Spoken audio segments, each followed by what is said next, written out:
شیخ سے تعلق گہرا ہو تو فیض کیسے ملتا ہے؟ ایک ہوتی ہے تھیوریاں، میں پریکٹیکل لائف عملی زندگی میں آپ کو دو واقعے سناتا ہوں، ایک اپنے پیر کا اور ایک اپنے مرید کا۔ پہلے میرے پیر کا سنیں، پھر میرے مرید کا سنیں۔ حضرت شاہ حکیم محمد اختر صاحب رحمۃ اللہ علیہ یہ میرے شیخ ہیں۔ میں حضرت کے یہاں خانقاہ میں گیا اور 3 دن کے لیے گیا۔ وہاں جب میں گیا تو حضرت نے فرمایا کتنے ایام ٹھہرو گے؟ میں نے کہا 3 دن۔ فرمایا اضافہ کر دو۔ میں نے کہا جی ٹھیک ہے، میں رک گیا۔ 40 دن گزرے تو مجھے نے فرمایا کہ اب تم چلے جاؤ۔ اگر وہ 40 دن کے بعد بھی نہ فرماتے تو خدا گواہ ہے میں خانقاہ سے نہ نکلتا جب تک میرا شیخ نہ کہتا۔ میں بیٹھا رہا۔ اب اس کے دوران حضرت کا چھوٹا سا کمرہ ہے وہاں خانقاہ میں، اب وہاں لیٹے رہتے اور مریدین آپ کو دباتے رہتے۔ اب میرا مزاج یہ تھا کہ خانقاہ میں رہتے ہوئے میں حضرت کے مخصوص کمرے میں کم جاتا تھا، اور یہ سوچ کر حضرت کراچی کے ہیں، بڑے ہیں، نفیس الطبع ہیں، میرا لباس بھی اتنا اچھا نہیں ہے، یہ آج سے 12 سال پرانی باتیں ہیں جب مجھے اس طرح کپڑے ہدیے میں نہیں ملتے تھے۔ اب اللہ کے کرم میں بہت ملتے ہیں، بہت کثرت سے ملتے ہیں۔ آپ اب کے دیکھتے ہیں اور 15 سال پہلے کا ہمارا فقر آپ نے دیکھا نہیں ہے، اس لیے آپ کو اعتراضات پیدا ہوتے ہیں۔ حضرت کیا میں اب گھبراتا تھا کہ میرے کپڑے بھی گزارے کے ہیں، رنگ روغن بھی نہیں ہے، میں ہوں بھی دیہاتی سے آدمی، تو بس میں بہت احتیاط کرتا۔ ایک دن حضرت کی خانقاہ کے جو اوپر کمرہ ہے وہاں میری رہائش تھی، وہ ظہر کی نماز بعد بس میرے دل میں خیال آیا آج حضرت کے کمرے میں جا کے حضرت کو ملنا چاہیے۔ جب میں کمرے سے نیچے آیا اور وہ جو خانقاہ کے نیچے بڑا کمرہ ہے اور جہاں وہ دفتر کا ناظم بیٹھا ہوتا ہے، میں وہاں آ کر پھر بیٹھ گیا۔ اچھا مجھے پھر ہمت نہیں کہ میں کمرے کے اندر جاؤں۔ میں وہاں بیٹھا ہی تھا تو کمرے کے اندر سے خادم باہر آ گیا، کہتے ہیں حضرت والا آپ کے اندر یاد فرما رہے۔ یہ ہوتی ہے نسبت۔ اب اس کا معنی اوپر سے میں نہیں آیا تھا، یہ شیخ کے قلبی تعلق نے مجھے کھینچ لیا تھا۔ میں باہر بیٹھا کہ حضرت آپ کو اندر بلا رہے ہیں، میں اندر چلا گیا۔ یہ تو میرے ساتھ واقعہ آیا کہ جو شیخ کے اندر کے بات تھی اس نے اثر کیسے کیا اور میں اوپر سے نیچے کیسے آ گیا، مجھے اس کی کوئی وجہ سمجھ نہیں آئی۔ ابھی چند دن قبل میں ہانگ کانگ کے دورے پر تھا تو وہاں مجھ سے ایک ساتھی بیعت ہیں، عالم نہیں ہے، مسجد کے متولی ہیں، بڑا اچھا ماشاءاللہ کام کرتے ہیں بھائی زبیر۔ مجھے چھوڑنے کے لیے وہ ایئرپورٹ پہ آ رہے تھے۔ رات میں پورا 1 ہفتہ تو مسجد میں قیام تھا، اور آخری دن میرا وہاں پہ ایک مرید ہے عرفان بھائی، اس نے کہا استاد جی گزشتہ دفعہ پورا ہفتہ آپ نے ہمارے گھر میں قیام کیا تھا، ہم نے گھر خالی کر دیا تھا، ایسا پورا ہفتہ آپ نے مسجد کے حجرے میں قیام کیا ہے، ہماری خواہش ہے آخری رات کو ہمارے گھر قیام کریں، ہمارے گھر والوں کی خواہش ہے، اس کی گھر والی، بیٹیاں، بیٹے سب مجھ سے بیعت ہے۔ میں آخری رات وہاں چلا گیا۔ اب انہیں صبح ایئرپورٹ کے لیے مجھے چھوڑنے کے لیے آنا تھا، تو میری عادت ہے میں باہر جب بھی جاؤں تو میری خواہش ہوتی ہے کہ مجھے لینے والے بھی کم آئیں اور مجھے چھوڑنے والے بھی کم آئیں، ورنہ آدمی ایئرپورٹ پہ حساس بہت ہو جاتا ہے اور ایجنسیاں اس کے پیچھا کرتی ہیں کہ بندہ کون ہے، 2-4 آئیں تو پتہ بھی نہیں چلتا۔ خیر میں نے کہا عرفان بھائی آپ آؤ، زبیر نے کہا جی میں بھی آؤں گا، میں نے کہا ٹھیک ہے آ جاؤ۔ وہ صبح گھر پہ آئے، ہم نے صبح تہجد پڑھے، ذکر کیا، نماز پڑھی، ناشتہ کیا، ایئرپورٹ پہ گئے۔ اب ہم ایئرپورٹ پہ جا رہے تھے، اندر جہاز کی طرف مجھے چھوڑنے کے لیے ہم نے وہ اپنا بورڈنگ پاس لے لیا تھا چھوڑنے کے لیے۔ میں نے ایسے جیب میں ہاتھ ڈالا، میرا خیال تھا میں اس کو ہدیہ دوں، میں نے جیب میں ہاتھ ڈالا نا، یوں کیا ادھر سے اس نے ہاتھ ڈال کے نکالا، کہتے استاد جی آپ کو ہدیہ ہے۔ میں نے کہا مجھے بھی میری طرف سے آپ کو ہدیہ ہے۔ میں نے کہا دیکھو اس کو شیخ کا تعلق اور محبت کہتے ہیں، میں نے ہاتھ میں جیب میں ہاتھ ڈالا تجھے خوشبو دینے کے لیے، ساتھ ہی تیرا ہاتھ چلا گیا مجھے خوشبو دینے کے لیے، اور دونوں اکٹھے ہاتھ باہر نکل آئے۔ اب یہ بات آپ کو سمجھ نہیں آئے گی جب تک آپ کے شیخ سے تعلق عقیدت کا نہ ہو۔ یہ ذوقی چیزیں ہیں جو دلائل سے سمجھ نہیں آتی۔ حضرت اکاڑوی رحمۃ اللہ علیہ فرمایا کرتے تھے، اس کے راوی خیر المدارس ملتان استاد الحدیث مولانا عابد صاحب دامت برکاتہم ہیں، مجھے حضرت نے خود فرمایا کہ مولانا اکاڑوی فرماتے تھے جو بندہ طریقت کا ذوق نہ رکھتا ہو وہ بندہ عقائد کو نہ سمجھ سکتا ہے نہ سمجھا سکتا ہے۔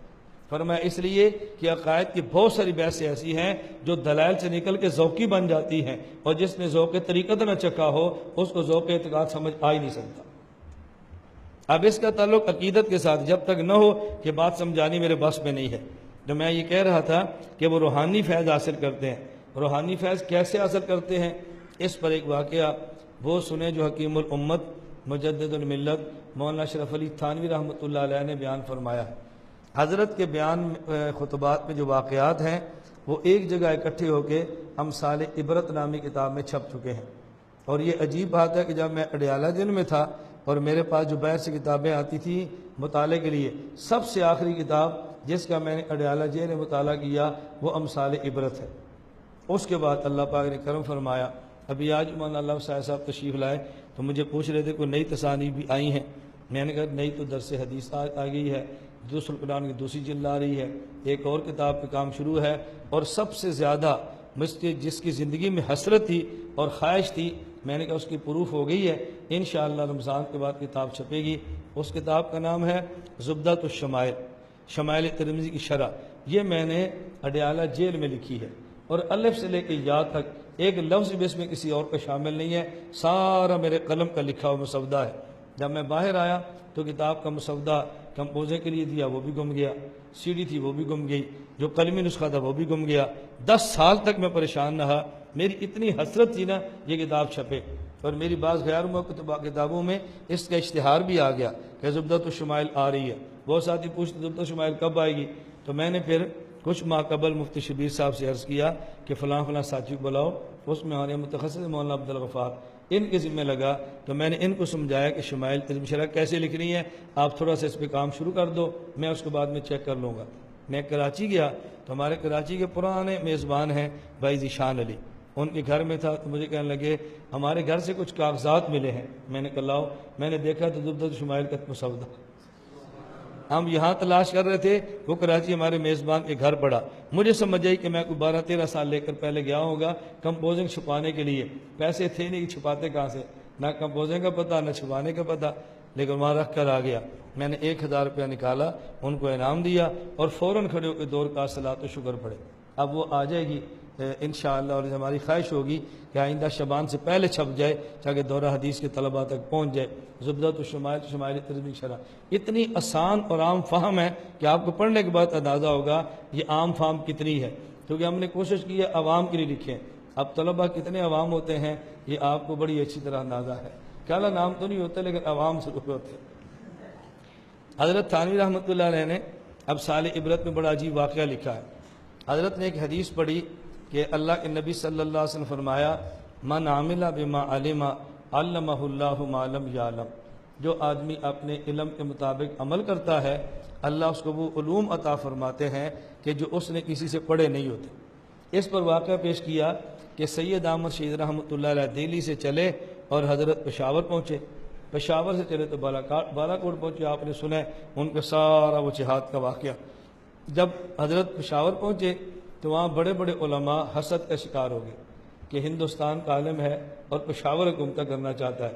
یہ ہر جگہ پہ حسد کی بیماری ہے، پہلے بھی تھی، اب بھی ہے، آئندہ بھی رہنی ہے۔ امام بخاری رحمۃ اللہ اتنے تنگ آ گئے تھے، انہوں نے کہا اللہم ضاقت علی الارض بما رحبت فاقبضنی الیک، اللہ میں ان سے تنگ آ گیا ہوں، اللہ مجھے اپنے پاس اب اٹھا لے۔ وہ کن سے تنگ آئے تھے آپ کو خود سمجھنا چاہیے، میں یہ باتیں نہیں کہتا کہ یہ عوامی ریکارڈنگ ہوتی ہے، عوام تک یہ باتیں مناسب نہیں ہوتی۔ تو مخالفت کا سامنا ہر دور میں اپنوں سے بندے کو کرنا پڑتا ہے۔ جب وہاں گئے مخالفت شروع ہوگی، اور مخالفت کس سے ہے؟ بڑے بڑے علماء سے۔ وہ آئے تو سید اسماعیل شہید رحمۃ اللہ علیہ وہ اپنے گھوڑے کا خرخرہ کر رہے تھے، گھوڑے کی مالش ہوتی ہے نا، لنگی پہنی ہوئی تھی، بنیان پہنی اور گھوڑے کی صفائی کر رہے تھے۔ انہوں نے پوچھا کہ مولوی اسماعیل کون ہے؟ فرمایا میں ہوں۔ انہوں نے کہا مذاق کرتے ہو؟ کہا نہیں میں ہوں، میں اپنے گھوڑے کی صفائی کر رہا ہوں، میرا جہاد کا گھوڑا ہے۔ تو انہوں نے کہا ہمارے کچھ سوال ہیں، فرمایا کرو۔ حضرت گھوڑے کی مالش بھی کرتے رہے اور ان کے سوالوں کے جواب بھی دیتے رہے۔ تو انہوں نے سمجھا کہ اس نے منطق اور معقولات پڑھی ہے، یہ قابو نہیں آتا، مولانا سید احمد شہید کو ملو۔ حضرت سید احمد شہید رحمۃ اللہ علیہ کے پاس گئے۔ سید احمد شہید رحمۃ اللہ علیہ باضابطہ عالم نہیں تھے، قافیہ تک پڑھا تھا پھر پڑھنا چھوڑ دیا تھا۔ حضرت تھانوی رحمۃ اللہ فرماتے ہیں کہ سید احمد شہید جب قافیہ پڑھتے تو ان کے سامنے کاغذ بالکل سادہ ہوتا، اس کے اوپر حرف لکھے ہوئے نہیں ہوتے تھے۔ ان کے استاد شاہ عبد العزیز محدث دہلوی، ان نے کہا حضرت میں دیکھتا ہوں تو بالکل سادہ کاغذ ہے، الفاظ نظر ہی نہیں آتے، استاد ایسے ہونے چاہیے۔ انہوں نے فرمایا بیٹا تجھ سے کام اللہ علم کا نہیں لے گا، لگتا ہے تجھ سے اللہ نے کام کوئی اور لینا ہے، تو کتاب کو بند کر لے اور جہاد کی تربیت شروع کر دے، سکھوں کے خلاف تو جہاد کر۔ حضرت نے اپنی تربیت شروع کر دی، پڑھنا چھوڑ دیا۔ اب حضرت نے اپنی فوج بنائی، سکھوں کے خلاف جہاد شروع کیا۔ یہ لوگ حضرت سید احمد شہید کے پاس ہے، حضرت سید احمد شہید رحمۃ اللہ علیہ کے پاس بیٹھ کے اب یہ کچھ سوال کرتے منقولات، قرآن، حدیث اور فقہ، اور کچھ سوال کرتے معقولات، ریاضی، منطق، فلسفہ۔ حضرت جب ان کا منقولات، قرآن، حدیث، فقہ کا سوال سنتے، یوں دائیں طرف منہ کرتے اور اس کے بعد ان کو جواب دے دیتے۔ جب وہ معقولات، منطق، ریاضی، فلسفہ کا سوال کرتے، حضرت سے بائیں طرف دیکھتے رہتے اور تھوڑی دیر بعد جواب دیتے تھے ان کو، جواب دی اور وہ چلے گئے۔ حضرت کے خواص میں سے کسی نے پوچھا، حضرت آج ہمیں دو باتیں سمجھ نہیں آئی۔ نمبر ایک، آپ نے ان سوالات کے جواب دیے جو آپ نے پڑھے ہوئے نہیں ہیں۔ نمبر دو، آپ منقولات کے سوال پر بائیں طرف دیکھتے، معقولات کے جواب دیتے وقت بائیں طرف دیکھتے۔ یہ دو باتیں سمجھ نہیں ہیں۔ حضرت تھانوی فرماتے ہیں، سید احمد شہید فرمانے لگے کہ جب یہ لوگ بیٹھے تو میرے دل میں کھٹکا لگا کہ یہ لوگ مسائل پوچھنے کے لیے نہیں آئے، یہ مجھے ذلیل کرنے کے لیے آئے۔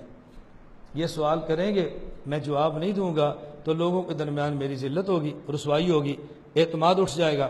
میں نے اللہ سے دل ہی دل میں دعا کی، یا اللہ میں سید بھی ہوں، مسافر بھی ہوں، تیرے دین کے لیے آیا ہوں تو میری مدد فرما۔ جب یہ سوال منقولات کا کرتے، اللہ میرے دائیں طرف امام غزالی کی روح کو حاضر فرما دیتے، وہ مجھے جواب دیتے، میں آگے جواب دے دیتے۔ جب یہ معقولات کا سوال کرتے، ادھر ابن سینا کی روح آ جاتی، وہ مجھے جواب دیتی اور میں جواب ان کو سنا دیتا۔ اب یہ ہے روحانی نسبت۔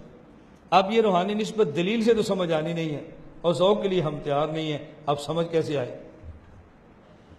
ہم ہر بات کو دلیل سے سمجھے تو نہیں سمجھ آ سکتی نا، ذوق کی چیزیں دلیل سے کیسے سمجھ آئیں؟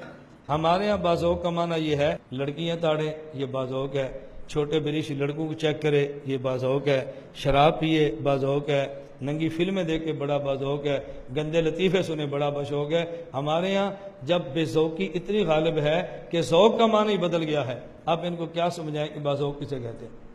میں اس لیے گزارش کرتا ہوں، اللہ ہم سب کو گناہوں سے پاک زندگی عطا فرمائے۔ لا الہ الا اللہ، لا الہ الا اللہ، لا الہ الا اللہ، ما لنا رب سوا۔ لا الہ الا اللہ، لا الہ